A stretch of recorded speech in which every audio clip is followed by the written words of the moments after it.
by Paul Howe. It comes in the night while we are sleeping,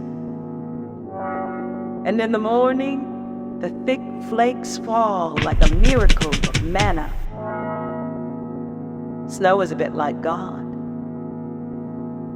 pure, impartial, unexpected, falling on the upturned faces of insurgents, flakes catching like breadcrumbs in their beards, falling on the helmets and into the eyes of soldiers who blink it away like wonder as they scrutinize windows of vehicles at checkpoints,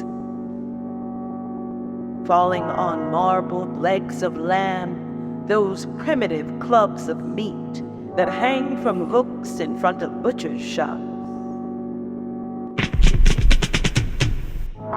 For a moment, it lays a white sheet over the disfigured body of this conflict. And in the snowpack gathered on the mountains, what is withheld in order to be released, there is the promise of cucumbers and wheat in the spring and pomegranates in the fall. But it only remains for a blessed intercession, no longer than a ceasefire.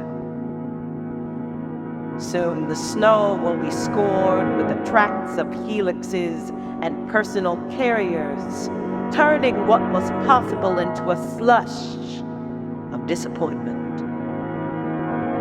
What was dreamed into a grayer and bleaker reality.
Ellis Island, 1951, by Vera Crumb. On the island where we landed, radiation lit my father up, illuminated hidden damage, exposed him to the men in white lab coats who examined and then weeded out the weak. I own a pencil sketch of lungs, crisscrossed with black X's from the doctor with beautiful handwriting, who wanted to send us back until the women of the church who were waiting sent one to tell that doctor no.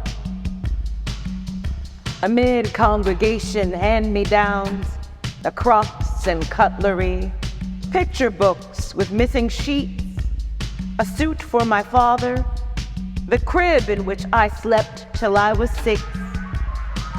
I wore childhood like a disguise, while my parents, adult, unknowable, existed as if filled with something I could not identify. My mother alone in the kitchen, stirring sugar into sauerkraut like winding an old clock. And my father at his desk every evening,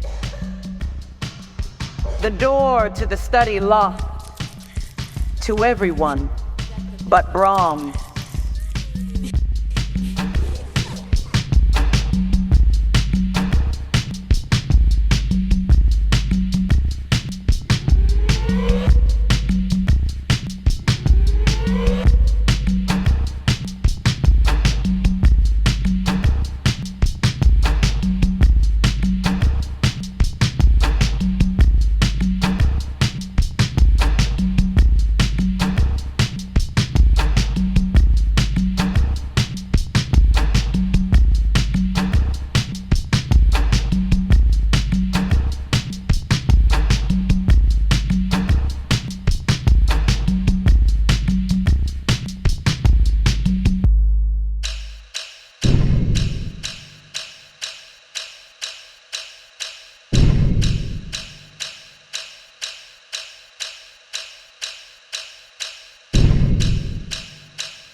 Catching Pregnancy by Lisa Molyneux.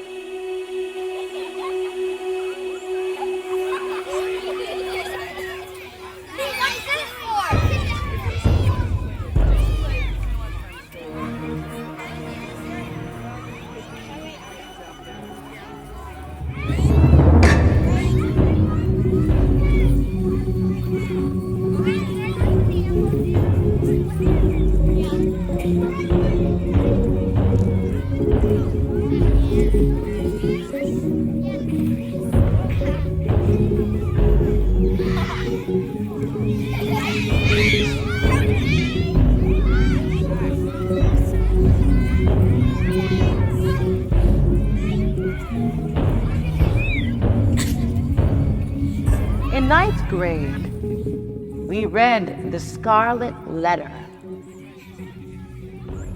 Hester Prynne's shaming by the righteous Bay colonists.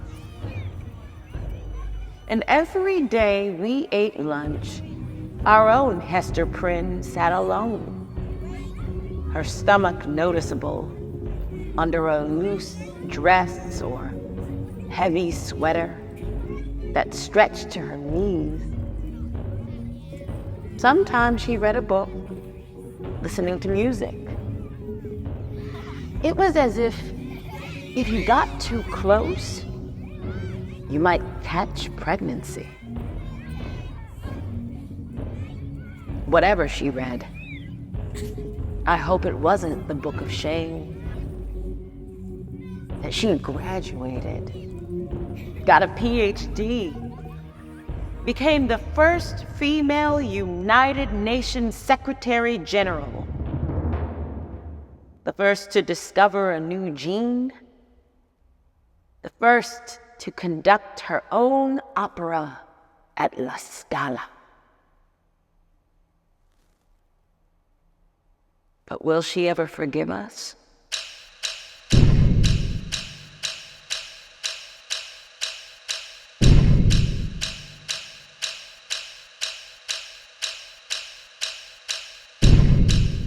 Sonnet for Lidwina.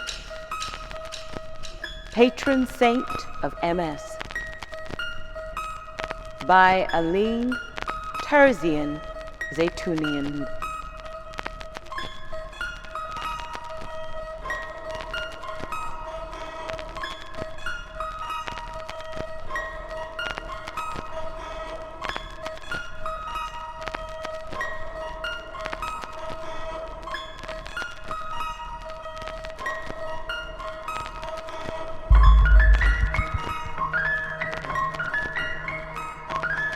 If I had a time machine, I would tell you the suffering isn't worth the fame.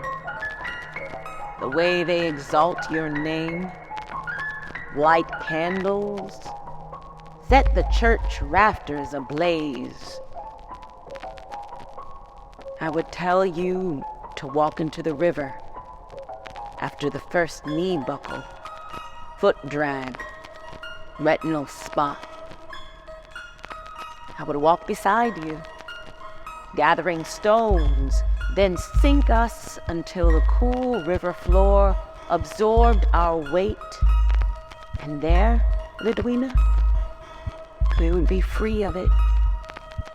The kindness, mercy, the crying and praying, the medallions they wear around their necks in our honor. There, we would not be afflicted, chronic. We would dissolve into that which made us.